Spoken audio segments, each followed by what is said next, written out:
আসসালামু আলাইকুম। মেঘলাস ওয়ার্ল্ডে সবাইকে স্বাগতম জানাচ্ছি। আমি মেঘ, ঢাকা থেকে বলছি। কাছে এবং দূরে, দেশ এবং দেশের বাইরে যে যেখান থেকে আমার ভিডিওটি দেখছেন, সবাইকে অসংখ্য ধন্যবাদ।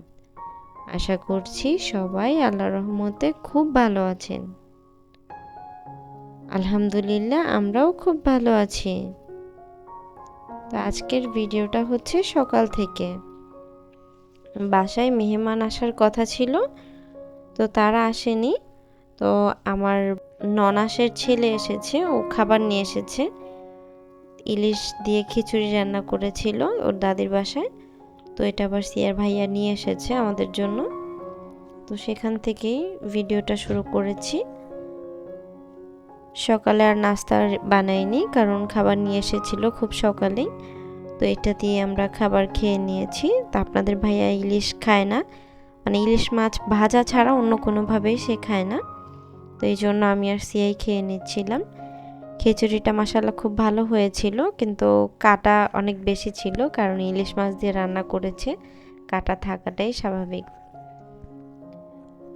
তো খাবার দাবার শেষ করে ঘরটা গোছানোর কাজ শুরু করে দিলাম, যেহেতু আজকে মেহমান আসবে, সিয়ার ফুপি আসবে আমাদের বাসায়। তো এই ক্ষেত্রে বাসাটা একটু কিছুদিন আগেই বাসাটা পরিষ্কার করেছিলাম, তারপরও একটু হালকা ধুলা পড়েছে, সেগুলোই ঝেড়ে নিচ্ছিলাম। তো এখনও পর্যন্ত যারা আমার ভিডিওটির সাথে আছেন, ভিডিওটি যদি ভালো লেগে যায় তাহলে প্লিজ একটা লাইক করে ভিডিওটা কন্টিনিউ করবেন। আশা করছি আপনাদের কাছে ভালো লাগবে। আর যদি বেশি ভালো লেগে যায় তাহলে আপনি চাইলে আমার চ্যানেলটাকে সাবস্ক্রাইব করে নিতে পারেন, আর পাশে থাকা বেল আইকনটি প্রেস করে দিতে পারেন। এতে করে আমি নতুন কোনো ভিডিও ছাড়া মাত্রই আপনার কাছে নোটিফিকেশন পৌঁছে যাবে। আর আপনি যদি চান তাহলে আপনার সময় এবং সুযোগ মতো আমার ভিডিওটি দেখে নিতে পারবেন। তো কথা বলতে বলতে ড্রেসিং টেবিলটা পরিষ্কার করে নিয়েছিলাম, খাটটাও মুছে নিয়েছি। তো এই যে সবসময়ের মতো বুড়ির সাথে থাকবে, এটাই স্বাভাবিক। মা যে কাজটা করবে, মেয়েও সেটা নিয়ে কাড়াকাড়ি করবে। তো এদিকে সে তার বালিশটা নিয়ে খেলছিল, বালিশের কভার খুলে অন্যটা লাগানোর চেষ্টা করছিল। তো এইদিকে আমি চাদরটা বিছিয়ে নিয়েছি।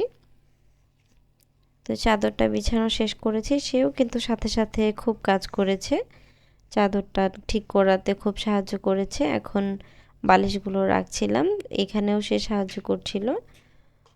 তো এই যে বালিশটা রাখা হয়নি তার কাছে, এজন্য সে আবার তার নিজের মতো করে ঠিক করে নিয়েছে। আবার একটু শুয়ে দেখালো যে সে ঘুমাচ্ছে। বিছানা গোছানোর পরে এটা যেন ওর পুরাতন একটা অভ্যাস হয়ে দাঁড়িয়েছে। একদম শুরু থেকে এখন পর্যন্ত যারা দেখছেন ভিডিওটি তারা জানেন যে ও সবসময় বিছানা গোছানোর পর এইভাবে শুয়ে পড়বে বিছানায়। তো ওইদিকে বিছানা গুছিয়ে আমরা দুপুরে খাবার দাবার খেয়ে নিয়েছি। তারপর রান্নাঘরে চলে আসলাম। এদিকে ওর ফুপি চলে এসেছিল, তো সন্ধ্যায় চলে এসেছে ওনারা। একটা নুডলস রান্না করে দিয়েছিলাম। আজকে আর এত বড় ডিটেলসে ভিডিও করিনি, তাহলে ভিডিওটা অনেক বেশি বড় হয়ে যাবে। আমি সবজি দিয়ে নুডলসটাকে আগে ভালো করে সেদ্ধ করে নিয়েছিলাম।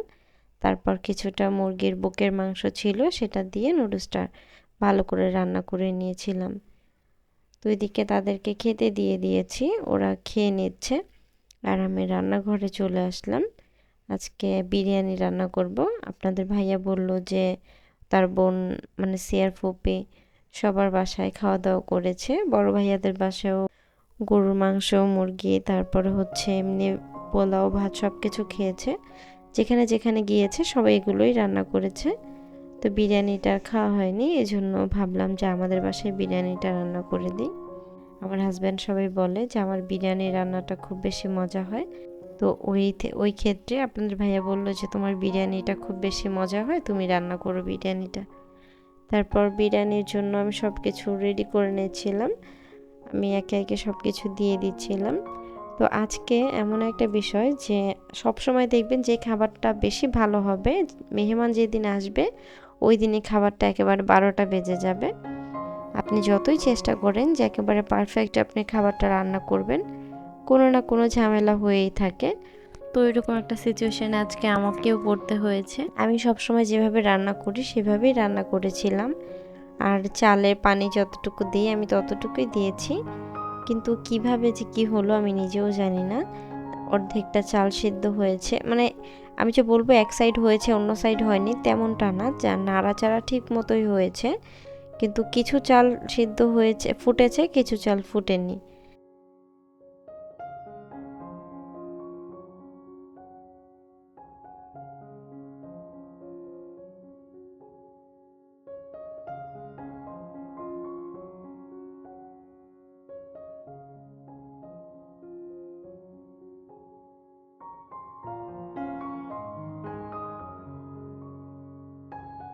তো এদিকে আমি মাংসটাকে ভালো করে সব কিছু দিয়ে মেখে নিয়েছিলাম। তারপর আমি তেল কড়াইয়ে দিয়ে পাতিলের মধ্যে আগেই তেল দিয়ে দিয়েছিলাম। তো তেলটা গরম হওয়ার পর আমি গোস্তগুলো দিয়ে কয়েকটা কাঁচামরিচ দিয়েছিলাম, কারণ আমি আগে কাঁচামরিচ দেইনি। কয়েকটা কাঁচামরিচ দিয়ে আমি ভালো করে নেড়ে চেড়ে মিশিয়ে নিচ্ছিলাম। ওইদিকে গোস্তটা হয়ে গেছে, আমি নামিয়ে নিয়েছি। আমি পারফেক্টভাবে কুক করিনি, আমি 70% মতো করেছি। আর পরে আমি এটা চালের মধ্যে দিয়ে দিব, তখন বাকিটা হয়ে যাবে। তো এখানে আমি চাল ভেজে নিচ্ছিলাম। এখানেও আমি তেলটা গরম করে কিছুটা পেঁয়াজ ভেজে নিয়েছি। তারপর আমি এখানে আদা রসুন বাটা, তারপর গরম মশলা আর একটু বিরিয়ানির মশলাও দিয়ে দিয়েছি। তারপর আমি চালটাকে ভালো করে ভেজে নিয়েছি একটু সময় নিয়ে। কিছুক্ষণ ভেজে নেওয়ার পর চালে পানি দিয়ে দিয়েছিলাম। তো এই ক্ষেত্রে আরেকটা কথা বলি, আমি এইটুকুই পানি দেইনি, আমি আরেকটু পানি অ্যাড করেছিলাম। আর কিছুটা দুধও দিয়েছিলাম, কিছুটা কাঁচামরিচ দিয়ে বসিয়ে দিয়েছি। তো রান্নাটা ওইদিকে হয়ে গেছে। আর এদিকে সিয়ার ফুপি তো সেদিন দেখলেন একটা রাজাহাঁস নিয়ে এসেছিল, সেই রাজাহাঁসটাকে রান্না করে নিচ্ছিলাম। তো রাজহাঁসটা আমি রান্না করার জন্য সব ধরনের মশলা দিয়েছি। তো সিয়ার ফুপি আবার গ্রামের মানুষ, ওনারা একটু বাটা মশলা বেশি পছন্দ করে। তো জিরাটা আমি সবসময় গুঁড়ো করেই দিই, আজকে আবার বেটে দিয়েছিলাম। তো বাটার জন্য আমি ভিজিয়ে রেখেছিলাম আগে থেকে, এর মধ্যেই ওনারা চলে আসে। তো সিয়ার ফুপি জিরাটা বেটে দিয়েছিল, কারণ জিরা আমাকে বলছিল যে আমার কাছে দিয়ে আমি বেটে দিই। তো আমি বললাম যে না, আমি পারবো। তা আমার বাটা দেখে বলতেছে যে এই জিরা আজকে বাটতে বাটতে রাত পার হবে, আমার কাছে দিয়ে আমি করি। তো আমি দিলাম, তারপরে উনি ঝটপট বেটে দিয়েছিল। তারপর জিরা বাটা, আদা রসুনের বাটা সব কিছু মিলিয়ে একদম পারফেক্টভাবে মশলাটাকে মাখিয়ে হাত দিয়ে মেখে বসিয়েছিলাম আমি। হাত দিয়ে মাখানো খাবারটা তারা বেশি পছন্দ করে। আবার দেখা যায় সিলিন্ডারে হতে অমনিতে বেশি সময় লাগবে, এভাবে যদি মাখায় বসাই দেই দেখা যাবে যে ঝটপট হয়ে যাবে। তো এই যে কিছু অফ ক্যামেরা আমি আবার কিছুটা আলু দিয়েছিলাম। ভাইয়া মাংসের সাথে আলুটা পছন্দ করে, আর সিয়ার ফুপিকেও জিজ্ঞেস করেছিলাম, তো উনিও বললো যে আলু দিতে। কথা বলতে বলতে রান্নাও হয়ে গেল।